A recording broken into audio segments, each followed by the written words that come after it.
there's quite a few things to talk about this film, and I think well, you already know the plot. You know, Albert, coward, loses his girlfriend, girl comes in, he has to fight Liam Neeson. That's basically the main story of this film.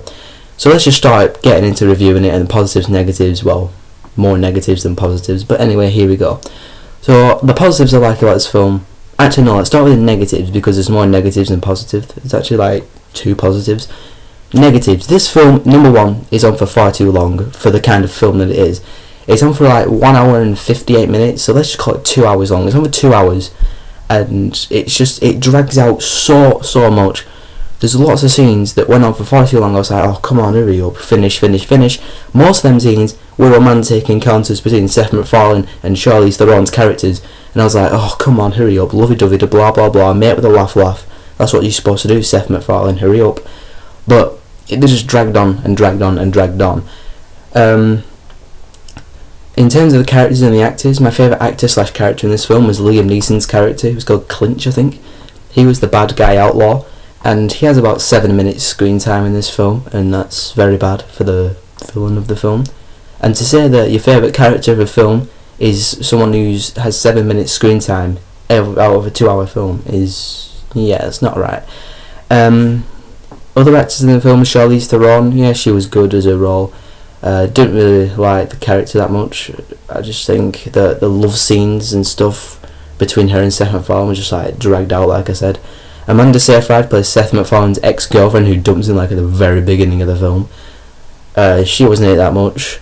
Neil Patrick Harris plays a good douchebag in this film. He's like a really posh, arrogant guy with a moustache who steals Seth MacFarlane's girlfriend. So I thought he were a good douchebag.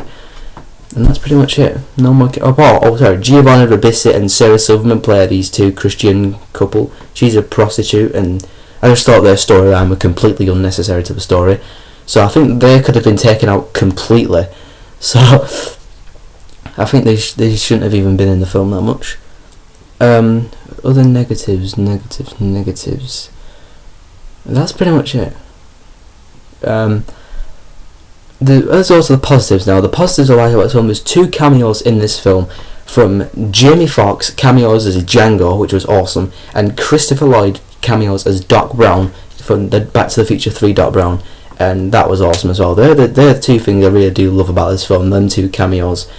And yeah, that's it basically. Oh, Ryan Reynolds has a cameo, but that's like literally a second. He gets shot in the chest by Liam Neeson. Oops, spoiler alert. No, it's not a spoiler alert at all. So that was it. I was expecting more references in this film as well, more cowboy-ish references to do with old West films. There might have been, actually, I just didn't recognise them. So if there were references, do tell me in the comments, because I probably would have missed them.